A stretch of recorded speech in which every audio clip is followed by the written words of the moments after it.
அந்த பாட்டு அத்தனை பிரமாதமாக வந்திருந்துச்சு. இருந்தாலும் எம்ஜிஆருக்கு ஏதோ ஒரு விஷயம் உறுத்தலாகவே இருந்துச்சு. அந்த பாட்டு வரிகளை மீண்டும் மீண்டும் எம்ஜிஆர் படித்து பார்த்துட்டே இருந்தார். இப்போது எம்ஜிஆருக்கு புரிஞ்சு போயிடுச்சு. அந்த லைனை மட்டும் அடிக்கோடிட்டு இதை கவனிச்சிங்களான்னு பக்கத்தில் இருந்த இயக்குனர் சங்கரிடம் கேட்கிறார் எம்ஜிஆர். இயக்குனர் சங்கருக்கு ஒன்றும் புரியலை. என்னது அப்படின்னு முழிச்சு நிற்கிறார்.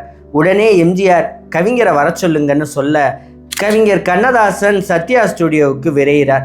எம்ஜிஆரை பார்த்துட்டே நிற்கிறார். எனக்கு நீங்கள் வர சொல்லுவீங்கன்னு தெரியும், என்ன விஷயம்னு தெரியும், சொல்லுங்க அப்படின்னோடனே அதுதான் அப்படின்னு அந்த வரியை சுழிச்சு காட்டுறார் எம்ஜிஆர். சிரிச்சுட்டே கண்ணதாசன் இந்த வரியை பக்கத்து வரியோட சேர்த்து பாருங்க, உண்மை புரியும் அப்படின்னு சொல்கிறார். அந்த பாட்டு என்ன, ஏன் எம்ஜிஆர் அந்த பாட்டில் ஏதோ ஒன்று தப்பாக இருக்குதுன்னு நினச்சாரு, அதுக்கு கவிஞர் சொன்ன விளக்கம் என்ன, மொத்தத்தையும் இந்த வீடியோவில் பார்க்கலாம். பணத்தோட்டம் எம்ஜிஆர் வாழ்க்கையில் ரொம்ப முக்கியமான படம். இயக்குனர் கே சங்கர் தான் அந்த படத்தை இயக்குறாரு. படத்தும் அவ்வளவு சிறப்பாக வந்திருக்கு. குறிப்பாக அந்த படத்தில் இருக்கிற ஒவ்வொரு பாட்டுகளும் முத்து முத்தான பாட்டுகள்.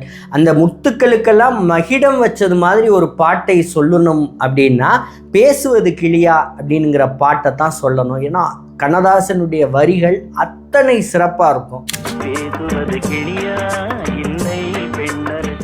ஒரு காதல் பாட்டை எழுத சொல்லுகிறார் இயக்குனர். இந்த பாட்டை எழுதி கொடுக்குறார். இந்த பாட்டில் எம்ஜிஆரினுடைய குணங்களை எழுதிட்டு வர்றேன், நீங்கள் பாட்டை நல்லா கவனிங்க. பாடுவது கவியா இல்லை பாரிவள்ளல் மகனான்னு கேட்டிருக்கேன். எம்ஜிஆரினுடைய கொடை அப்படிங்கிறது எல்லாத்துக்கும் தெரியும். இந்த கொடை பண்பை நான் பாட்டில் சொல்லணும்னு நினச்சேன்.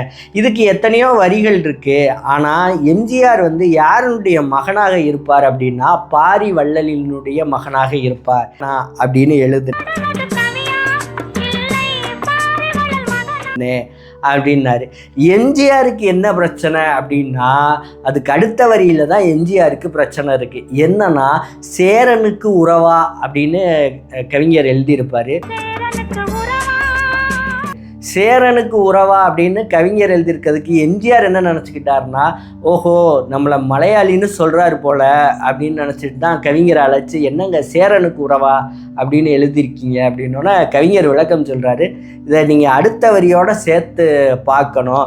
சேரனுக்கு உறவா செந்தமிழர் நிலவா அப்படின்னு கேட்டிருக்கேன்.